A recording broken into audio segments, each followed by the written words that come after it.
So today we will be replacing these unsightly rear hatch vents on the back of my Series 1 240Z. And the reason I say Series 1 here is just because these hatch vents are actually one of the more notable signifiers that a car, just kind of driving past you, that you can tell, oh, this is a Series 1 car.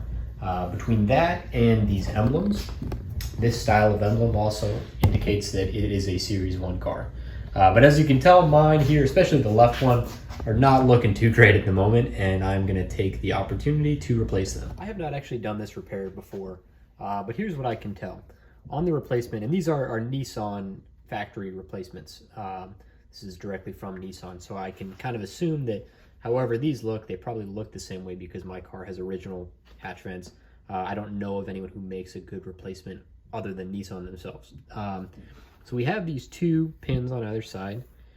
And we have this strip here, which I would imagine is you peel, and there's some adhesive under there. So I'm going to assume that there is the same thing on the hatch vents that we're taking off. So what I'm going to try to do is pry with something plastic under the middle portion there and try to lift that up and just hope that there's nothing else grabbing that, which I think is a pretty safe bet, and see if they come up. So I did start in the middle here, but as you can see, I found out that this had some adhesive strips on either side as well. I actually found this was the case on either side. I also encountered that there are some clips, which you'll see momentarily here once I pull this up, on either side. And my car, for whatever reason, I guess previous ownership, at some point they lost the clips on the left side. The right side here does have these clips. And you should not pull it up like this. I would recommend rotating because, as you can see, my right pin got stuck in the clip. You should not have to remove these clips, but in case you want to, it's a matter of just kind of pulling up on that top side and then pulling it off. You can clean the surface a little bit before preparing to remove the new vent. I would say not to use any chemicals unless you're certain that they won't remove any kind of paint. Just be certain about that. Most of it, honestly, in my case, any of those tape strips on there, I was able to just remove by hand.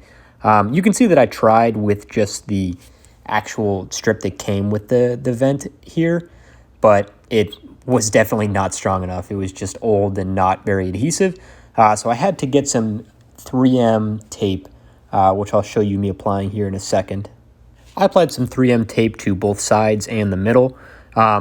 Just keep in mind, especially, you know, if you're not going to use clips, if you don't have clips like I do, that just the thickness of the tape matches up. And you'll also want to watch these once you put them back on the car.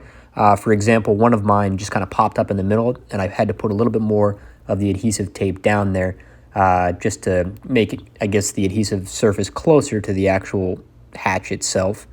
And that seems to be working a lot better. But these clips, I don't think, are very grippy, and I think they might have once been. I might be using them incorrectly, so let me know in the comments if I am. But the adhesive seems to be doing most of the work here. But if you apply the adhesive, it should come on just fine and stick pretty good in there. All right, so they do look a lot better than they did before, apart from my fingerprints all over the place. I will have to clean that. I do not carry the clips like I was talking about on either side here.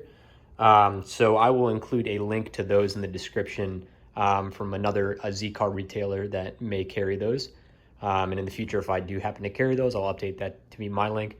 Of course, I'll also have the link to the hatch vents that I sell myself. We can get those shipped out to you quickly if you're interested. And please also leave any comments if there's any kind of correction you'd like to make. Honestly, I end up learning a lot from some of my customers in the videos here. And it's always helpful to make sure that we're telling, viewers of the video accurate information. I do my best, but like I said, if there's anything that might be helpful to someone in the future, just add a comment and we can talk about it. Thank you for watching.